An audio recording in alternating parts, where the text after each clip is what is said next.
Ken Blanchard has said, "There's a difference between interest and commitment. When you're just interested in something, you'll only do it when it's convenient. But when you're committed to something, you accept no excuses, only results. Commitment implies follow-through on doing what you say you will do. In our chaplains, we are looking for commitment. We're not interested in members who just want a credential, who need a certificate, an endorsement, or are simply looking for a way to get a job. If you qualify, you will be ordained by us, and that's a big deal. We don't take it lightly. You shouldn't take it lightly either. We desire our chaplains to be called and committed to the kingdom work we are serious about accomplishing together. And so if that is you, let's begin with understanding what a chaplain is. This is important because the word chaplain may not mean what you think it means. Today there are Protestant, Catholic, Buddhist, Humanist, Muslim, Jewish, atheist, New Age, and others who use that word to define themselves. Just because a person uses a word like chaplain in a sentence doesn't imply that it means the same thing as we mean. As evangelical Christians, our definition of chaplaincy has some similarities to the others, but differs greatly in our application and purpose. Each worldview has an understanding of the word that differs in one way or another. How should the word chaplain be defined by one who holds strongly to a biblical evangelical Christian worldview? Well, let's find out. Just 50 years ago, a chaplain was presumed to be a servant of Jesus Christ who loves people and is filled with a desire to help others. Today, we've become so influenced by postmodern thinking, humanism, New Age thought, political correctness, and false teaching that chaplaincy, like the word Christianity, has been redefined to mean something that it never used to mean. And so just because a person uses the word Christian in a sentence describing themselves doesn't mean necessarily that they are a believer in Jesus Christ, God the Son, who is the only path to heaven. And likewise, just because a person uses the title chaplain does not mean they are an evangelical Christian, which is what our ministry is. So what's an evangelical Christian? Well, we define it as Bible-believing, Christ-proclaiming, and Christ only for salvation. We actually believe the Bible. All 66 books of it are the inspired Word of God, and we should take our instruction from it. We proclaim Christ alone for salvation, alone by faith in Him alone, because He is God, part of the Trinitarian understanding of one God in three persons. The Christian chaplain, at our ministry, we are restoring the ministry of chaplaincy to its gospel roots. It's all about loving and serving people with the love of Christ, the kind of love that draws others into a relationship with Him because they were drawn into a relationship with us.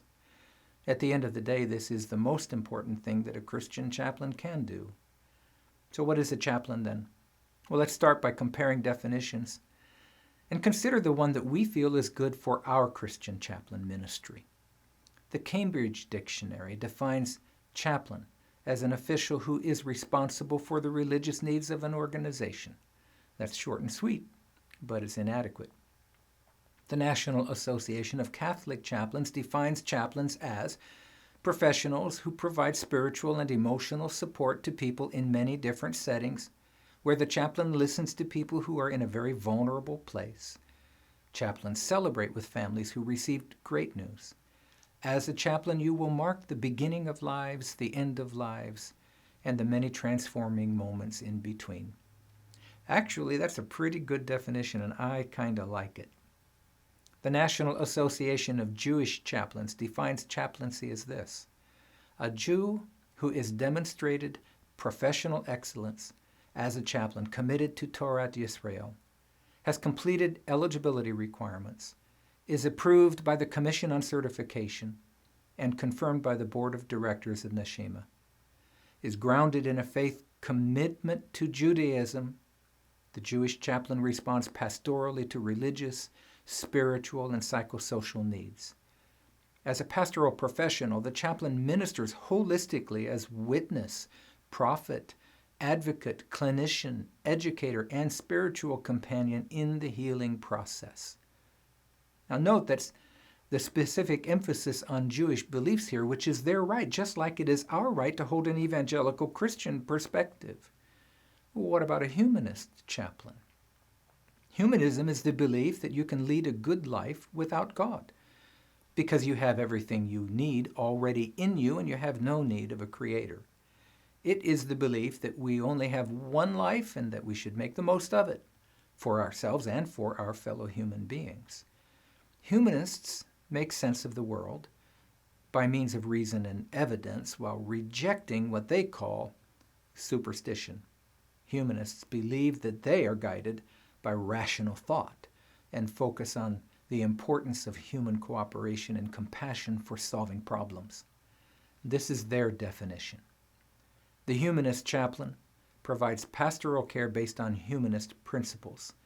The humanist chaplain gives information, advice, and consultation about existential questions. A humanist chaplain works within an organization, and within that organization provides a humanist perspective for those who want it. That can be anybody who just wants a friendly chat, education about humanism, or to discuss more difficult issues. I wonder what the term pastoral care means to them, and what will their eternal impact be. None of these definitions are the same as ours. At Christian Chaplains in Coaching, we define the term this way. A chaplain is a member of the clergy, but is not a pastor or elder, and does not hold an office of authority within the church. Our chaplains are motivated first and foremost by the love of Christ and filled with the desire to serve those outside the church as the hands and feet of Jesus.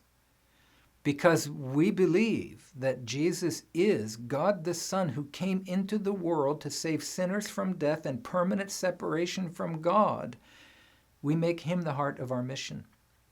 We therefore are ambassadors of Christ and work to proclaim the love, forgiveness, reconciliation, and changed life that can only come to those who are won by Christ's love. So we desire to share that simple truth with the people to whom we are sent. Do you resonate with that definition? I hope so. And we accomplish this by offering tangible help to those who are in need while developing loving relationships that provide encouragement. We listen more than we speak. We ask questions more than we give answers. Through the practice of the ministry of presence, we learn to let the Holy Spirit work through us in the relationship we establish with our clients. A non-judgmental, non-condemning, ever-patient, kind, loving, and interested friend who invites people to talk about difficult things. More on this to come. Christian Chaplains in Coaching is an ecclesiastical ministry that's set apart to ordain chaplains. The Black's Law Dictionary defines the word ecclesiastical as belonging to or set apart for the church, distinguished from civil or secular. And we believe the church is made up of all born-again believers in Jesus Christ. The church universal is what we are set apart for. We are non-denominational, but we are not ecumenical. We are non-profit and set apart specifically to train both lay and professional chaplains for Christian chaplaincy. It is our strong belief that at the end of the day, only what we have done to draw someone nearer to Christ will matter. We can certainly give water or food to someone who needs it. We can help clean up a property after a storm. We can sit beside a dying person and hold their hand as they pass. We can run a program like Celebrate Recovery or biblical counseling, but these things by themselves, though good, should only be seen as a tool or an opportunity to open the door to a relationship. And this allows us to share Christ's love and show them what it looks like to have been changed by Jesus, hopefully drawing them to Jesus. And this is a work that only God can do. So chaplains learn to wait for him to do the drawing while you do the living and loving.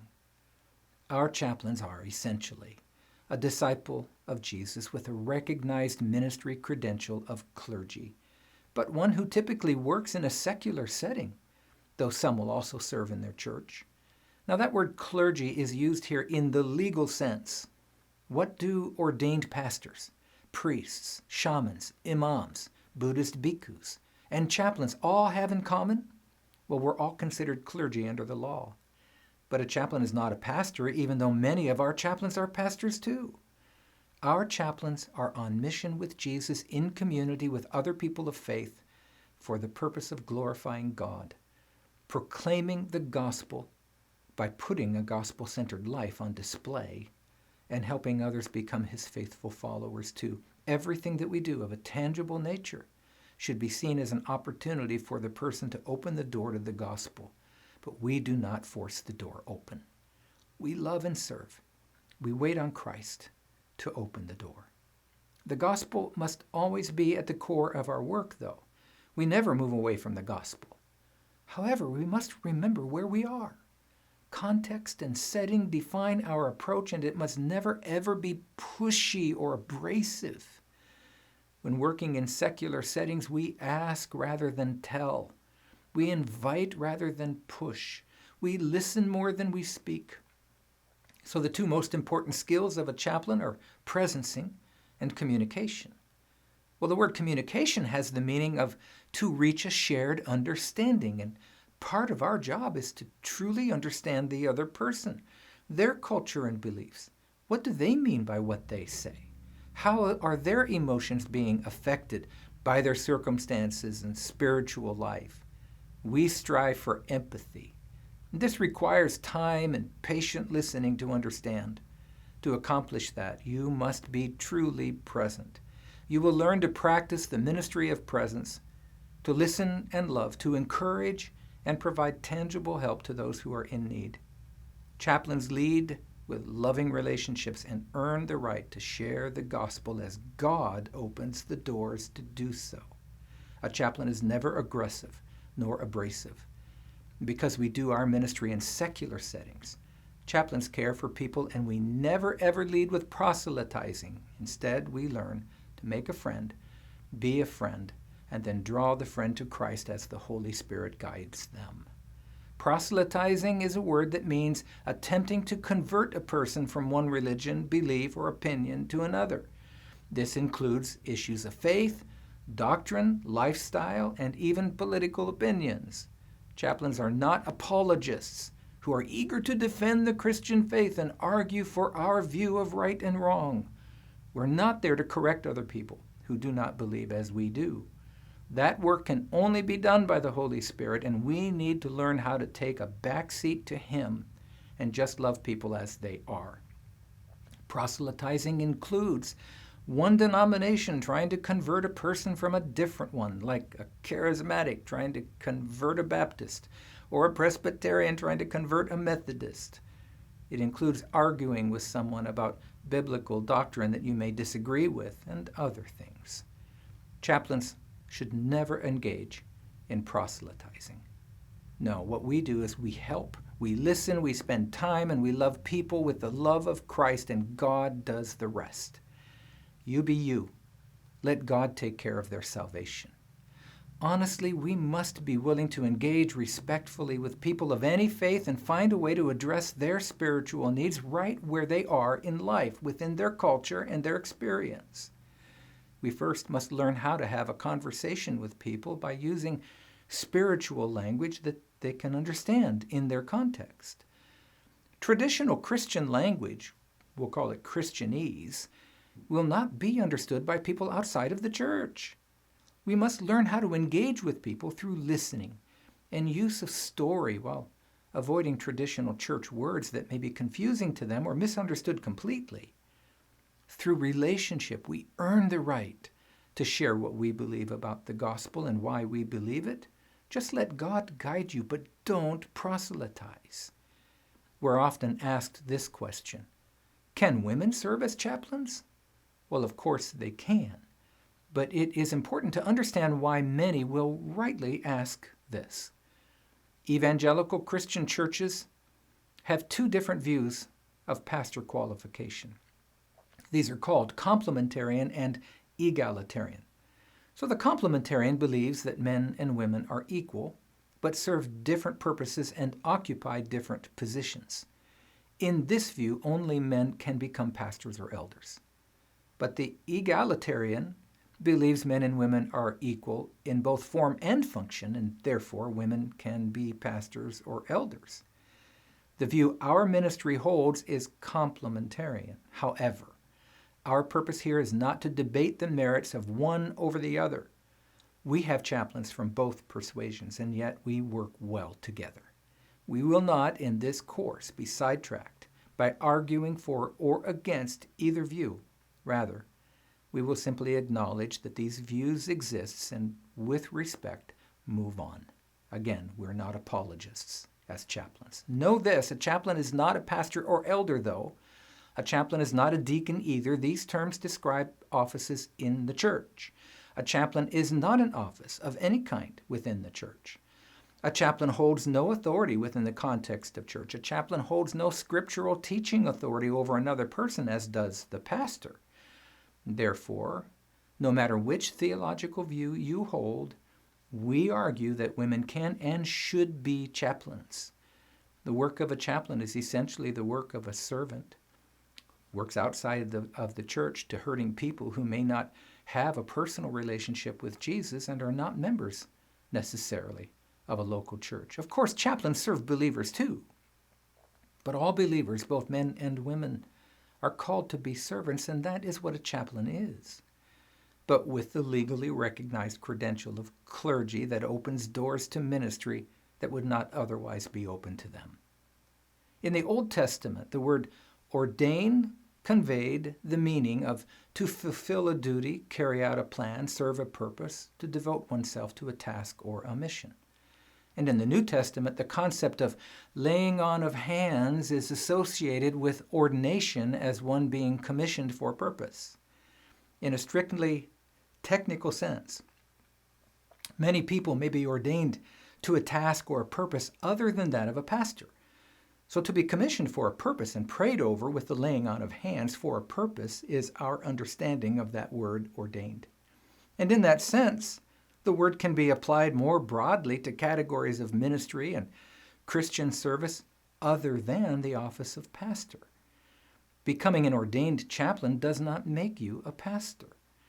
It does offer legal recognition as clergy, though, and so with this as a basis of understanding, we ordain chaplains to be legally recognized as clergy to serve as lay ministers in secular settings.